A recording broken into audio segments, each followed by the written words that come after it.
Chuck Yeager continued to act as a flight consultant for the Air Force until his last flight on October 14, 1997. Credit Air Force Test Center History Office. Chuck Yeager is an American test pilot who was the first person to break the sound barrier, the point where a speeding object such as an airplane passes the speed of sound. Yeager made his history-setting flight on October 14, 1947 in an airplane he dubbed Glamorous Glennis, after his first wife.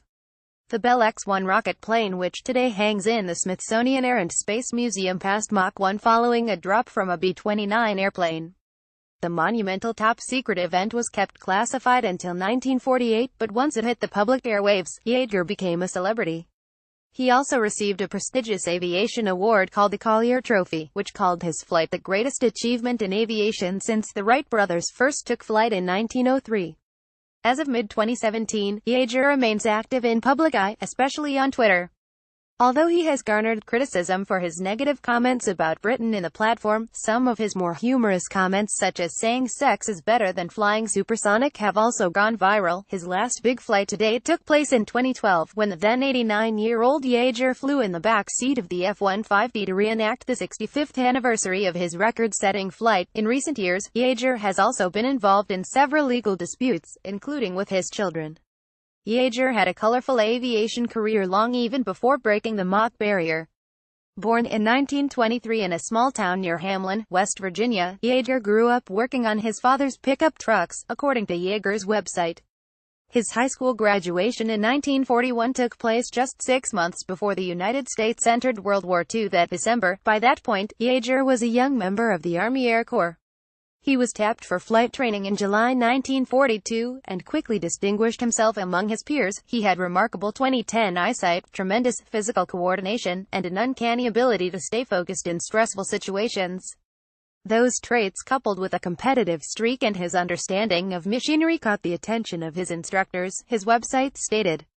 Yeager received his pilot wings in 1943 and served in World War II, flying 64 combat missions for 270 hours in Europe.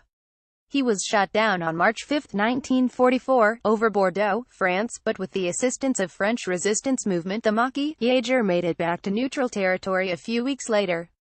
USAF Capt. Charles E. Yeager, shown standing with the Bell X-1 supersonic rocket plane, became the first man to fly faster than the speed of sound in level flight on October 14, 1947. Credit United States Air Force Archive. Following the war, one of Yeager's assignments as an assistant maintenance officer in the fighter section at the Flight Test Division in Wright Field, Ohio. Yeager's website describes the location as the center of Army Air Force's R&D research and development, and said his main assignment was to fly the fighters being developed there.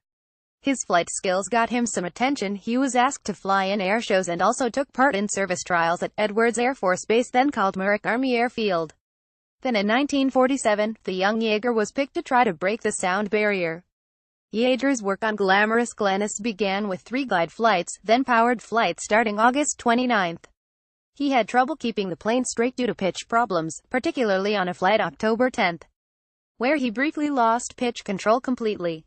Another crew member suggested that Yeager should move the X-1's horizontal tail very slightly to keep his airplane under control. On his next flight, October 14, Yeager tried out the tail idea at 0.83, 0.88 and 0.92 Mach and found the method worked. At 42,000 feet, Yeager relit a third chamber of his engine, his website stated. The X-1 Glamorous Glennis rapidly accelerated to 0.98 Mach and then, at 43,000 feet, the needle on his Mach meter jumped off the scale. The speed of sound, Mach 1, is about 758 miles per hour, 1,220 kilometers per hour at sea level, and decreases with altitude.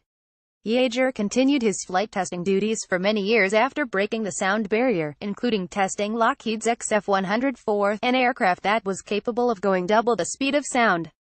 But Yeager had a couple of near misses as he tested the aircraft, which was always a risky endeavor as he was among the first to fly these types. In December 1953, Yeager turned off his Bell X-1A engine as planned at 76,000 feet. The aircraft began to roll and then quickly fell out of control despite Yeager's attempts to correct the issue. Yeager managed to pull out safely at 25,000 feet, after falling more than 50,000 feet. 10 years later, Yeager piloted a Lockheed F-104 aircraft that crashed, but he managed to parachute out safely.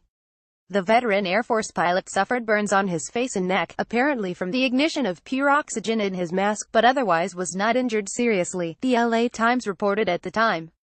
The crash was depicted in both the book and movie versions of The Right Stuff. Yeager's last active duty flight was on February 25, 1975, in an F-4C Phantom II, but he remained an active consulting test pilot for decades after that. He made a cameo appearance in the 1983 movie The Right Stuff, which chronicles the careers of Yeager portrayed by Sam Shepard and the early test pilots against the next generation of pilots that flew in the Mercury space program in the 1960s. Yeager played a bartender at Poncho Barnes' Happy Bottom Riding Club. Glennis Yeager died in 1990 of ovarian cancer, and Yeager married actress Victoria Scott D'Angelo in 2003. The marriage led to a property dispute with some of Yeager's 4 children, who alleged D'Angelo more than 40 years Yeager's Jr. had married the pilot because of his fortune. In 2008, the California Court of Appeal ruled in Yeager's favor. Yeager has since been involved in other unrelated litigation, such as a dispute with a Utah company concerning how they use his likeness, and a conflict with a past lawyer concerning legal fees.